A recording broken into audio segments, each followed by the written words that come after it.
这是一只千年怪兽，它有蜈蚣的身躯，却长着一副人类的大脸。它的身上覆盖着25吨坚硬的铠甲，它那密密麻麻的手臂更是厉害，曾在一夜之间就挠死1000多人。人类在它面前如同蝼蚁一般，瞬间就能消灭殆尽。为何会有这样的怪兽呢？原来这是一片被组织过的土地，这里到处都是吸血鬼，他们每天必须吸取新鲜血液才能保持人形，所以在村落里随时都能看见人类的肢体或者正在吞噬血肉的恶魔。一旦停止吞噬血液，他们就会变成巨兽，力大无比，有长得像金刚的，有长得像蛤蟆精的，也有像虾头怪的。面对他们，你大概都会被踩成肉饼。这些怪兽也是有组织的，他们都听命于这个白毛血魔。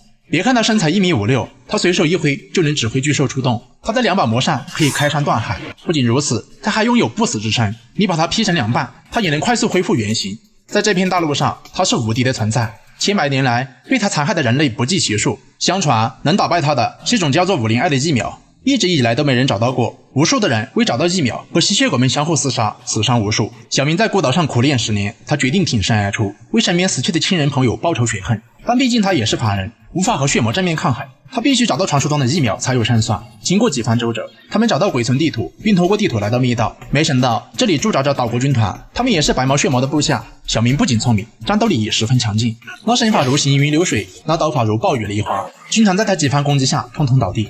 他们继续向隧道内部进发，一个恐怖的怪物即将出现。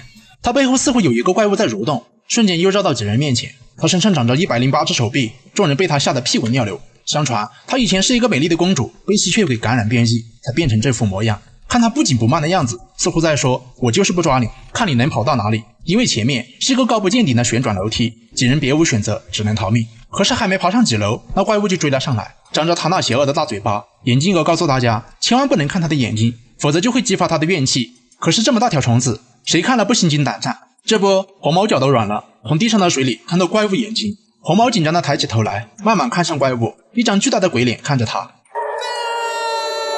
他的脚在瑟瑟发抖，无法移动。怪物正要把他吞入腹中，幸好小明及时出手，黄毛才捡回小命。怪兽被惹怒了，他迅速游动起来，想要把几人全部吃掉。大家拼命攀爬，终于在最后一刻，大家进了一道小门，得救了。怪物再一次露出恐怖的表情，似乎在说：“你们等着。”寻找药物的计划不能变更，他们必须前进。可是深深知道出口的黄毛带着大家迷路了。而隧道的另一处，怪兽正在悄悄赶来。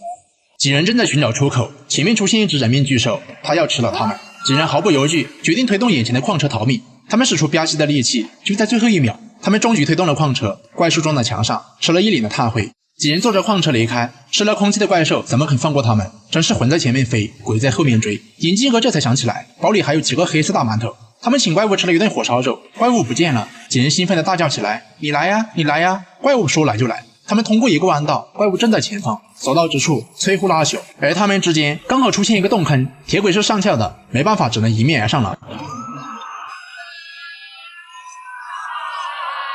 只差一点就成了怪物的腹中之肉，也算是怪物皮糙肉厚。矿车在他背上飞速滑行，然后又掉落在铁轨上。眼看前方就是绝路，后方怪物已急速赶来，不管了，只能冲过去。矿车从洞口飞出来，落在水里。怪物似乎很惧怕太阳的灼烧，就缩了回去。几人幸运捡回小命，但他们的目标还没实现，必须拿到502疫苗，消灭白毛血魔。小明带领大家来到一处密室，这里摆满了各种实验品。他们终于找到了502疫苗。可这时，小明的哥哥出现。自从他成了吸血鬼后，他也听命于血魔。小明令兄弟之情落了下风，502疫苗被大明拿走了。但是越来越多的人因此丧命，越来越多的人在变成吸血鬼。小明知道不能再心慈手软了，他再次去找哥哥大明。大明一出场就把小明的刀弄成2截，然后被大明从背后袭击，狠狠咬住脖子。他竟然要吸干小明的血液。小明看了看手里的断刀，一下刺入大明的眼睛里。他顺势发力，3拳2脚把哥哥打到无法还手。由于小明用力过猛，背后的石柱轰然倒塌，大明被压在下面，终于领了盒饭。小明拿到了502疫苗。这时白毛血魔出现，随着一声爆炸过后，血魔终于被消灭，变成一尊恶魔雕像，静静地躺在一汪死水里。